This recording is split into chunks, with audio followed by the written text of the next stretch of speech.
ఇప్పుడు నేను మీకు కొన్ని ముఖ్యమైన పదాలు నేర్పిస్తా. ముందు నేను చెప్పేది జాగ్రత్తగా వినండి. ఆ తర్వాత వాటిని బుక్లో రాసుకొని బట్టి పట్టండి. దీని మీదే రేపు మీకు ఎగ్జామ్ ఉంటుంది. క్రికాసేటి వార్తలు తీసుకురామంటే తీసుకురాకుండా పిల్లలందరినీ పోగేసుకుని కోచింగ్ ఇస్తున్నాడు. ఏ ఫార్ ఆటిన్, B for bracket, C for cutting, D for diamond. క్రికాసు A for apple, B for ball కదా, సి ఫర్ క్యాట్ కదా.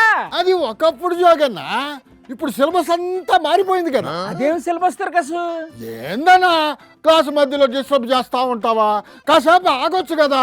సరే సరే నువ్వు కానీ. I for spade, F for full count, M for middle drop, S for show show. అసలు ఆ coaching centre ఏంటి? ఆటిను కటింగ్ అంటూ పాఠాలు నేర్పించడం ఏంటి? అసలు ఏం జరుగుతుంది అక్కడ? ఇరాన్ లో ఏం జరుగుతుందో తెలుసా నీకా? ఏం జరుగుతుంది? అది కూడా తెలీదా? యుద్ధం జరుగుతుంది.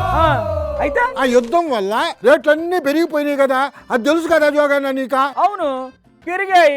ధరలు పెరిగిపోయేటప్పటికి నెల ఖర్చులన్నీ కూడా తడిసి మోపిడి అయిపోతున్నాయి జోగన్న. అందుకే ఈ కోచింగ్ సెంటర్ ఓపెన్ చేశా. నీకే ఊ అంటే ఆ రాదు, నువ్వు మళ్ళీ కోచింగ్ సెంటర్ పెట్టడం, పాఠాలు నేర్పించడం. అదే కదా నా తెలివంటే. సరే అక్కడ ఇంతకీ ఏం కోచింగ్ ఇస్తున్నావు? స్పోర్ట్స్ లో కోచింగ్ ఇస్తున్నా. అక్కడ అలాంటి వాతావరణం ఏమి కనిపించట్లేదే నాకు. ఆట వస్తువులు కూడా ఏమీ లేవు. అంటే ఇది కూర్చొని ఆడే ఆట. మరి అదేం ఆట? ప్యాకాట. ప్యాకాట వారిని దుంపదగా ఎలా తయారయ్యేవేడు తిరకాసు నువ్వు. అను ఇప్పుడు అదేనా నా పెద్ద ట్రెండింగ్ లో ఉండే కోర్సా?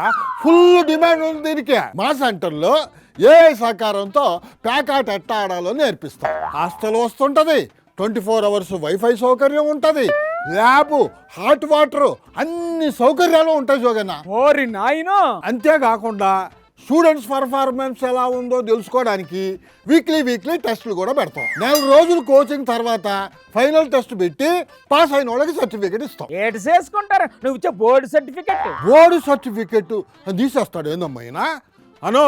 అది కానీ చూపిస్తే దా దా అని లాక్కెళ్ళి గవర్నమెంట్ ఉద్యోగం ఇస్తారు జోగన్న.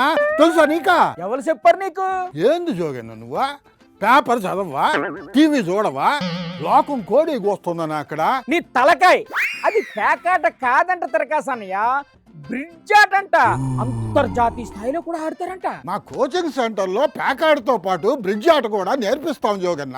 2 కోర్సుల్లో ఒకేసారి జాయిన్ అయితే ఫీజులో డిస్కౌంట్ కూడా ఇస్తాం. అది కాదు తిరకాసు. అను నువ్వు కాసేపు ఉండు Joganna.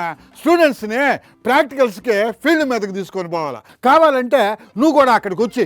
A few moments later. నువ్వు కొద్దిగా పక్క రావా, అక్కడ నిల్చుకో. ఏ తిరకాసన్నయ్య అక్కడేంటి చేస్తున్నావు? ఈ బ్రిడ్జి మీదే ఇప్పుడు మా స్టూడెంట్స్ కి నేను ప్రాక్టికల్స్ చేయిస్తాను అన్నమాట. బ్రిడ్జ్ ఆటను బ్రిడ్జ్ మీద నేర్పిస్తావా? మరి అంతే కదా. అదేంటది? ఇప్పుడు టేబుల్ టెన్నిస్ ఎక్కడ ఆడతారు? టేబుల్ మీద ఆడతారు.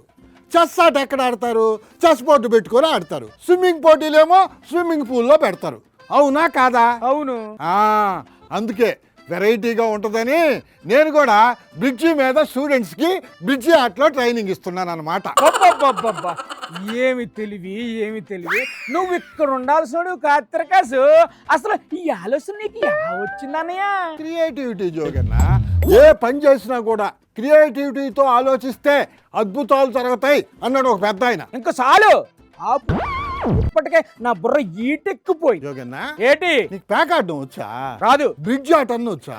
అది కూడా రాదు. పోనీ అష్టాచమ్మ, తొక్కుడు బిల్ల, గుండాట ఇవన్నా వచ్చారావా? రావు రావు రావు. ఏదో ఒకటి నేర్చుకో జోగన్న.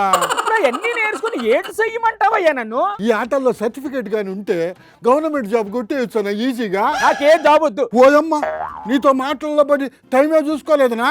నేను అర్జెంటుగా పోవాలా. ఎక్కడికి? తాళ్ళలాగే ఆట కొత్త బ్యాచ్ కేమో కోచింగ్ ఇవ్వాలా. అష్టాచమ్మ బ్యాచ్ కూడా గవ్వలు ఎట్టా ఇసరాలో ట్రైనింగ్ ఇవ్వాలా. ఇంకో బ్యాచ్ కేమో తొక్కుడు పిల్లాట నేర్పించాలనా. నేను వెళ్తున్నానన్నా. పిచ్చోళ్ళ గురించి ఎండమే గాని లైవ్ లో చూడడం ఇదే మొదటిసారి.